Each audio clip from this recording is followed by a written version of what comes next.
We will begin with head coach André Tourigny. Following coach will be president of hockey operations Chris Armstrong and general manager Bill Armstrong. Please state your name and affiliation before asking any questions. Let's start with Catherine. Hockey Club. Coach, what's the overall impression of this season and where your team took a step on the ice?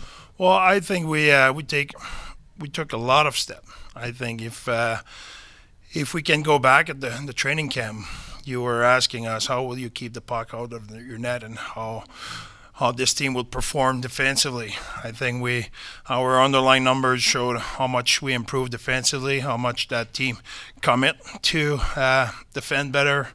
I think that will be a long answer because there were a lot of improvement mentally in our game management, how to manage the stress. How we got better playing in front of our fans and the pressure we're putting on ourselves to perform. I think we overcame that and we became really comfortable and we really took a home ice advantage at the end.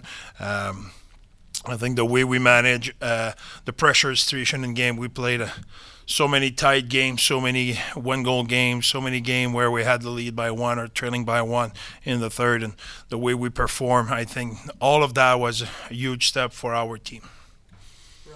KSL.com. As you mentioned, the underlying numbers are good. A lot of top 10s in the league and a lot of those. What's the process of turning those underlying numbers into numbers? The offseason is is figuring that out. But I think there's a lot of part of it. It's growth. You know, it's there's the performance and there's the result. It starts by performing. When you right now we're performing, our underlying numbers showed it. But I will compare you to a situation. You have a young centerman in your team in the NHL at any team. Most likely he will struggle on his face-off the first year. And then you will see the second year will be 2-3% better. And the year after will be 3-4% better. I can give you names of in our team, can give you team in other team. We look at it. Example, we look at Jack McBain when he arrived in the league. Every year he got better in his face-off. And he's the same player. He just get more result. Does he do something really different? No. He get more experience. He perfect his craft. He's more capable of adapting of what the guys on the other side is doing. You look at Adam Lowry is one of the best centermen on face-off in the league. Look at his number when he arrived in the league, 40, 42, 46%. Got better. Now it's really tough. You know, so my comparison is the same thing for the team. Right now, the process is the good one. Every time we want to now get a little bit better in our result. The performance has to sustain and even improve. We're not satisfied by any means. We recognize the progress, we recognize what's been done, but we will keep getting better in our process. But we believe our team, second youngest team in the league, that's sometimes what you get. You don't have always the result you want. You don't have what you want to show for. Belle Fraser, Salt Lake Tribune. Just looking at the off-season, what do you think the team needs in terms of personnel or areas of growth with the guys you do have to come in next year stronger? And I look at the same kind of air and everything, but you can ask him that. You know, that's. And I appreciate your question. Just joking. I think will be a question for Bill. I think we had our exit meeting when we're looking for and stuff like that. Having that said, my job is not to talk about what we want to have in our team. My job is to work with the player who are provided, and I'm really happy about the progression in that sense has been made. If you look in the last 12 months, what we had to the lineup, the Cozy, the Sergei, the Marines, the Olimata, Dissimon, that's on the back end. Up front, we had addition as well, the Stanny and so on and so forth. So we improved a lot. There's still what I like about what we did in if I look back a couple of years ago, we needed a player no matter what. If you're a good player, we're happy to have you. Now we're looking for specific area of our game to be better, specific area which that will be touched later on, but I'm not sure that's for the public. I don't want the GM and the coach on the other side to know exactly what we're looking for. Brogan Houston from Deseret News. I'm just wondering, how have you noticed the fans' kind of hockey intelligence grow over this last year? That's a good question. From our side, there's three things for me, the coaches, were really grateful. The first thing is our fans. I think the way they support us all year long, the enthusiasm in the arena, the love we got on and off the ice, everywhere, the way they welcome us in Utah, people of Utah, the way they did it, we're so grateful for it. It made it easy, it made it exciting, we wanted to perform for them, and I think we created that connection. It was magical. That's one. Two, we're grateful for our ownership, I think.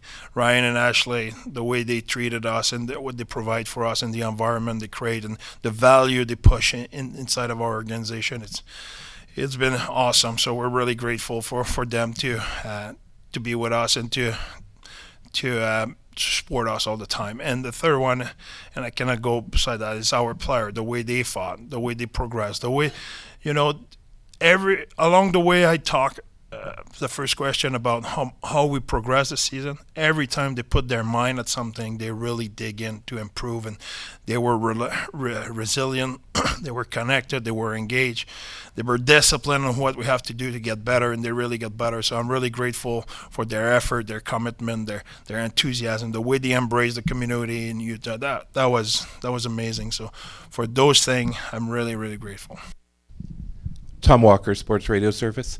Following up a little bit on Brogan's question. So it's been a year now since the airplane landed. You headed off to the Delta Center for the first time. You had that amazing reception there. What surprised you most in the last year since coming here about the state of Utah, the fans? When you go out in public, do you get recognized? What's it like? Yeah. First of all, it's what impressed me the most is the people. What's impressive might probably not be the right word, but the best impression I had is on the people, in the sense of everywhere I go, from the restaurants, from everywhere in the crowd, even when I was coming at the Jazz game, it's not the same necessarily fans, but people were talking about how much they embrace hockey. They didn't know hockey, and now they love the game, they love the team, and they love they come at the game and all that stuff. I think you never know. You're going in a new city. People were talking about the culture of hockey. It's not the same than others, and we didn't feel that at all. We didn't feel we were kind of unknown or whatever. We really feel the people embrace our team and how excited they were. So I think there's a lot to talk about that. I think I will have never said that a year ago, but when you go somewhere and you feel people want you, that makes you feel really, really damn good. It's tough to not get out of your bed and be excited. You're excited to, let's get better today. Let's get at it, and I think that's credit to the people I just mentioned before, from our player to our ownership, but especially the fans. Sarah Merrifield, Utah Hockey Club. Now that you've had a chance to digest the season, was there a moment or a stretch or a game that you felt like this is an indicator of what this team is going to look like in 5-10 years from now? Yeah, I will. No, I did not analyze it that way, but I will tell you the game against Van, the poise of our team, the dedication, we were so, could have a bomb in the ring and we'll have not changed our focus. I was straight on, unwavering, was wow, okay, that's where we want to go. I think that's my first reaction, but probably if I put more thoughts in it, I will have a better answer or more moments. But sorry, we talk about it as a team where that game was, I was tuned in.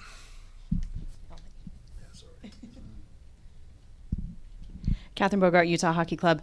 Every year the league gets more competitive, and really any team can win any night. Where did you see the entire league take a step? And are there any trends that you're seeing teams play a certain way that you haven't seen before? Yeah, we can get technical on that one, but you're totally right. There's difference on, everybody adjusts. That's the thing. It's you need not just adjust what happened last year. You need to try to have a vision of where the game's going. And just give an example. A couple of years ago, when you were activating your D, that was opening a lot of space on top of the zone. The winger were shrinking, and that's the way we were creating our offense. Last year, that stopped. The team figured that out, and now everybody plays a certain way against the high cycling, and you cannot get in the center of the ice by doing that. You need to change the way. So there's a lot of improvement. There's a lot of more broken play, dirty play. There's, before there were, but it's less. There were a huge difference between the season and the playoff. That was two different leagues. Now it's closer. It's still, the playoff is another level of intensity. So you probably had the opportunity to watch a few games of that's unreal hockey. I cannot wait to be in there. But it's closer to the season. I felt this year in November that we're already at level of intensity was okay. We know and they know we're in the playoff race. We know that 2 points is something really important, which before I felt there were more leadway, there were more, okay, we'll see where everybody is at Thanksgiving, and then we'll see about the All-Star break or Four Nation. And I felt the urgency way earlier during the season. We were in November, and team were going at it, and I was kind of, wow, okay, it's on. Dana Green with ABC4. At the beginning of the year, you probably could have made a lot of money if you bet that Karel Vejmelka would be voted the team MVP. I mean, he came from virtual anonymity as the backup to maybe the most important player on the team this year, and now he's the future. He is the goalie of the future. What does he mean to this franchise, and where did you see him really kind of connect as the guy in the net? It's a really good question. It's a good observation, but having that said, there's nothing Veggie did this year. Well, I should not say nothing, but his performance this year did not surprise us in terms of he can do that. What he did different is he sustained. Because those kind of miracles you saw, we saw that before. I saw that in his first year. Bill and I and the coach we still talk about his game in Winnipeg, where we won 1-0 his first year, where we didn't touch the puck. He just won the game by himself. So that did happen before. We saw by stretch, the way he played this year, we saw that by stretch in the last 3 years. Well, we saw this year's consistency. He had a so-so training camp. We talked with him, and he agreed with that. Then he came out of the training camp, and Higgy was playing most of the game. But he got his rhythm slowly, and he started to perform or outperform Higgy at some point. And then Higgy had his injury and his situation, and then gave the opportunity to Veggie, and he really took off from there. What he did, he sustained. The performance he was doing at that moment was not like for us, like, where's that coming from? Well, it's kind of, okay, now we know he can do that. Can he sustain? Will he sustain? And I think he was more equipped. He's older. He has more experience. To the question a little bit earlier about the advanced stats versus the actual result. It's the same thing for a goalie. It's the same thing for defenseman, center, and et cetera, et cetera. It's the experience. Now, we knew he was capable of doing it. Now he's capable of doing it on a more consistent basis. Jeff Wright here with Fox 13. You've been through this process of the rebuild. As the head coach, now that you're at this point, what is it like to be the head coach of this group, knowing now you guys are playoff contenders? That's fun. Don't get me wrong. I embrace every stage because every stage bring a challenge, bring something to get you going to you're chasing something. So there's challenge and important phases, and it's an important stage. I think that said, you do all of that for one reason: to win. We want to win the cup. That's what we want. Where are we in that stage? I will let you judge that. Having that said, we know we're getting better, and it's exciting because, okay, now we're getting there. Now we're competitive every night, and now we're looking at the team on the other side, and we're not thinking, if they play their B game and we play our A game, we got them. Now we're thinking, okay, let's put the two team and play our A game, both of us, and we'll figure it out in the last 5 minutes who get the post in. You know, that's a great feeling. Paul Fraser, Salt Lake Tribune. When we talked to Michael Carcone, he said he felt like he didn't have the right opportunity to prove himself, but he understood because of the place the team is in. What was it like for you balancing your lineup when so many of the young players were having the seasons that they did? Well, there's two part of it. There's the business side, who it is what it is. You know, at the end of the day, you need to perform. It's the best league in the world, and it is what it is. And my job is to put the guy who performed the most on the ice. But then there's a personal side. Michael Carcone is one of my favorite guys in that locker room. He's a great guy. He's fun to talk to. He's a straight shooter. He has a great family. His wife is unbelievable. His kids they have energy forever. I love everything about Carcs. Every day he's fun to interact with. You do video session with him. There's no BS. I love Carcs. So I don't like that. I don't like the situation. I didn't like to go see him and say, hey, you're not playing tonight. It was not a fun time of my day. I think I have no problem to do it. It's the business. I'm hired to be the coach, and I love to be the coach of the team. But it's the same thing with every other player. You can talk about every guys who were not playing regularly. Liam O'Brien, I think everybody know how much I love Obi. He didn't play for 30-odd game. That's business. Do I feel bad business-wise about it? No. That was the decision we took as a staff, as all organization. That's the direction we were going in, and there were reasons for that. And unfortunately for Obi, we didn't have any injury up front, and that led for him to not play for a long, long time. That on the business side, it is what it is. On the personal side, I thought was not a fun situation. I think this guy can play on the regular basis every day in the NHL, so that was not fun. But at the end of the day, we're here for business first, and we need to take care of the people. But it's business. We need to deliver. We need to win game. We need to transform our numbers in a result. And that's the way it is. And it's unfortunate some player that affect their professional life / personal life. And it will be like that every year. And more problem like that we have, better it is. That's mean we have a better team. And that's what happened to Carcs or other this year. We had a better team. And we create accountability. And some guys earn a better job, and some guys lose their job. That will be like that next year as well, unfortunately. Or fortunately. Depends on which side you are in.